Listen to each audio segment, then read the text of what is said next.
Hey everybody, welcome to Guided Listening. I'm Jeff Antoniuk here from Jazzwire, and today we're going to be listening to Thelonious Monk Quartet, but we're going to be talking a lot about Frankie Dunlop on drums. So we're going to call this Monk and Frankie. The song, Bright Mississippi. So this is a cool Monk tune. We're going to be hearing Charlie Rouse on the tenor saxophone, John Orr, and this is from, one of the classic Monk Columbia albums. And it's such an interesting tune because it's one rhythm, it's one thing. It's written over the chord changes to Sweet Georgia Brown. It's called Bright Mississippi. And if you haven't heard it, it's so interesting, but in a sense, there's nothing to it. It's these sort of triads, in a sense, that sort of develop a bit from there. But these three notes in a measure, but it's extremely Monk-like. What can I say? So we're going to check that out. And I want to be listening to, we're going to be listening to Charlie on saxophone. We're going to be listening to Monk, certainly. But as I said, Frankie Dunlop, we're going to focus in on some drumming. And I've always loved Frankie Dunlop. It was fun to come back and listen to him playing on this album. One quick thing, I kind of, slept through it, but about a month or so ago, I realized that we've hit 13,000 subscribers here on the channel. I think we're at 13,200 or something like that. And I know, that's maybe not a huge number of subscribers for, the YouTube universe there, but we're not really doing videos of cute kittens or like how to apply some makeup or something like that, which gets you 1 billion followers apparently. I'm talking to adult musicians mostly. And I know that we have high school kids and college professors that use these videos. Awesome. You're welcome to come here and use this stuff. Please do. Please share it. But this stuff is built for adult learners. Folks who are amateurs, folks who are playing on the side, folks who are semi-pros. That's who I want to get this good information out to. So the fact that there are 13,000 people out there that care enough about this music and, care about listening and learning and getting better, that is fantastic. I love it. And I know there are many, many more of you out there that I get to work with in different ways. But to me, that's an amazing number. And it says that there are a lot of people out there that care about this stuff, that care about jazz and care about learning how to play better and how to appreciate the music more. So I love that. So for those of you, if you haven't, please take the free trial of the Jazzwire platform and get a sense, come behind the paywall for a month and see what it is that we're doing there. If you enjoy these free videos, there is a lot that you're going to dig at Jazzwire. So let's get inside this. We're going to listen to some Thelonious Monk and the song Bright Mississippi.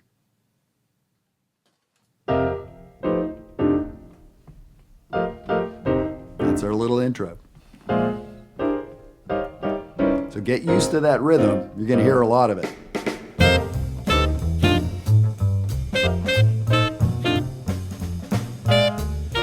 So listen to the drums. Listen to Frankie Dunlop answer each of these phrases.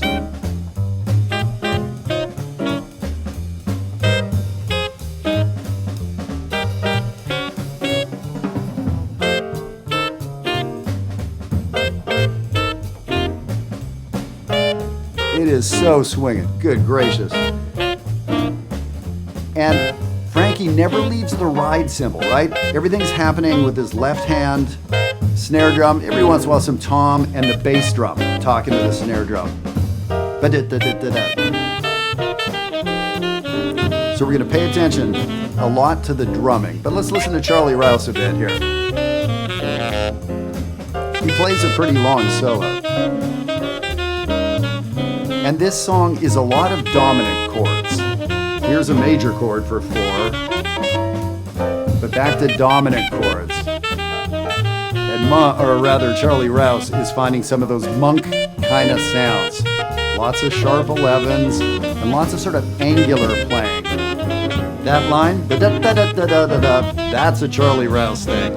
He's going to play that shape or that lick easily 20 times in this solo. Cool.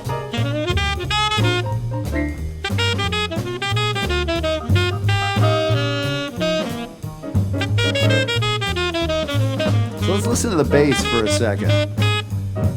man, he is just marching ahead, so connected with the drums. He's not getting involved with all the crazy comping Monk is doing. And with the space that Rouse is leaving, the bass is just marching ahead. That's the engine going on here. So let's listen to Monk a little bit, the comping.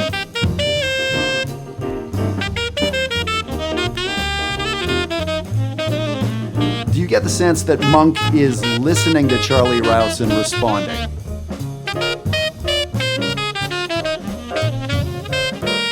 I don't.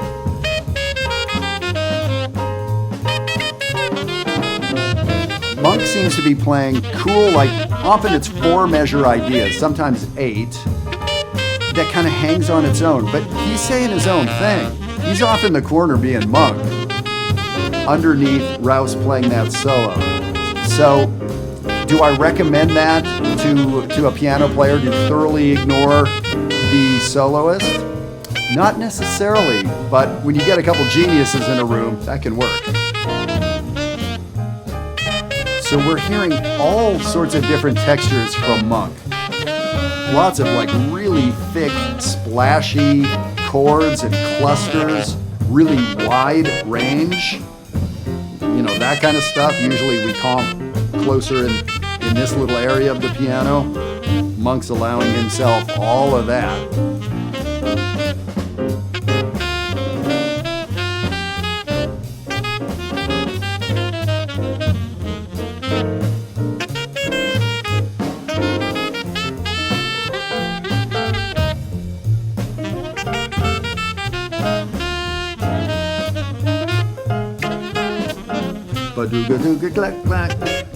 So almost little counter melodies. I mean, Monk is using the whole piano. And now Monk comes historically from stride piano. Piano players who use the entire instrument. So he's not afraid to play a lot lower than you're supposed to and a lot higher than you're supposed to as an accompanist. So let's get back to listening to Frankie Dunlop.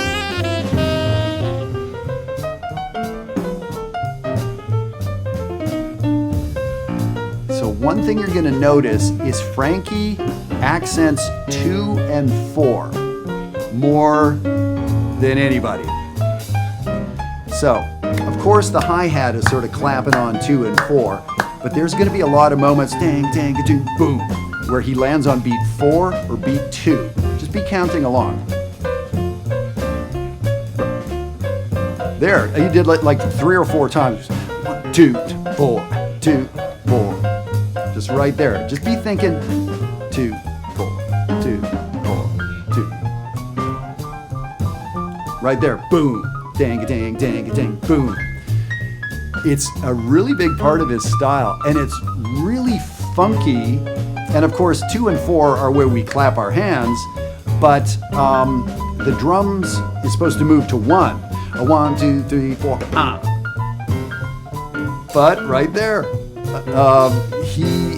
when he lands on 2 and 4, it's like a little off-putting. We're used to the 2 and 4 being the hand clap, but not an accent, not the bass drum. So, to me, Frankie Dunlop was the greatest of Monk's drummers because he had this quirky way of being a little unsettled, but it was so swinging, right? 2 and 4 is what swing is about. So he took this simple foundation of swing and like made it something other than the foundation. Just keep listening to it. It's very, very interesting. Right there, twice in that little spot. 2, 4, 2, 4, as opposed to 1, 2, 3. 1, 2.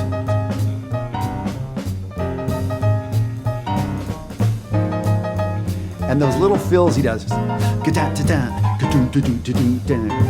like he's playing a little melody, and he's swinging so hard, which sounds like a silly thing to say about a famous jazz drummer, but the fills are like a great solo. It's like Clifford Brown playing a line on the trumpet and how swinging that is, or Hank Mobley or whoever. his toms and his snares. Ba-do, ba-do, ba-da-do, ga-do, ba-do, da. Like he's playing melodies on the drums. Very melodic drumming.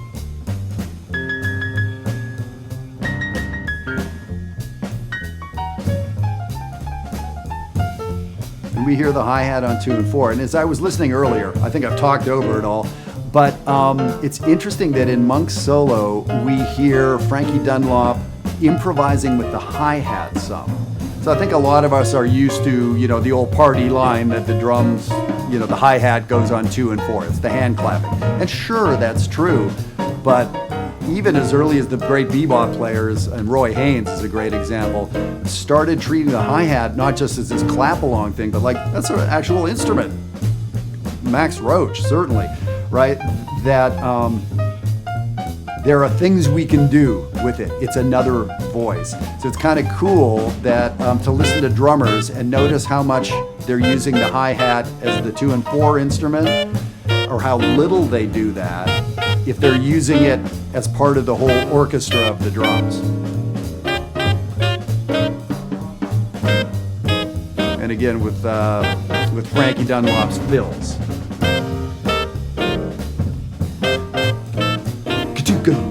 What a great freaking simple fill, right? Snare drum, I've talked about it before here. The snare drum and the bass drum talking to each other.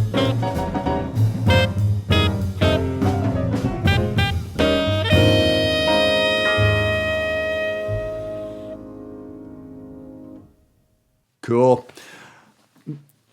Everything you want to know about being ridiculously swinging on the drums, Frankie Dunlop.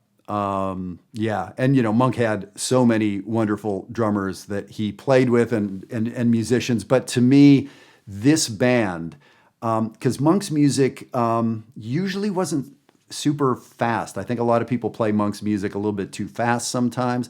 And there was like a swagger and like this, a kind of a thing to it that kind of happened at that right tempo. And his bass players were holding down the fort because craziness is going to ensue, right? So those bass players knew the role and they were just so swinging. The great drummers would connect with the bass so well. The bass wasn't giving them permission to not connect and to swing or anything like that. The exact opposite. Like the whole way through, we almost never hear Frankie Dunlop leave the ride cymbal for all that cool stuff he's playing. So he had this great ability to just swing like mad, but then feel a little off. And I think it's that 2 and 4 thing that he accented far more than anybody else I can think of. So that's kind of a big deal. And to me, that's what makes him the perfect foil or the perfect companion for Thelonious Monk, the way I feel Charlie Rouse was. Because Rouse had this kind of ricky-ticky, kind of quirky delivery as he was playing, these really great lines too. So to me, this is my sweet spot for Monk is this group. As I said, lots of other great players, but I love the way these guys work together. So hopefully you enjoyed that. This was actually a request. I had a number of drummers talking to me about Frankie Dunlop. Maybe do something with Frankie Dunlop and let's do more Monk. So I was like, yeah, I'm down for that for sure. So I hope you've enjoyed this. Again, thank you to all those of you who have subscribed, 13,000 subscribers. If you watch regularly and haven't yet subscribed, please do. Let you know about what's coming up. And of course, join us for the free trial of Jazzwire. And so you can really see what we get into with hundreds of you around the world. We have folks from 25 different countries, as you know. So Jazzwire is a fantastic place to be. I appreciate you being here with me, and I'll see you next week for more. Have a great week.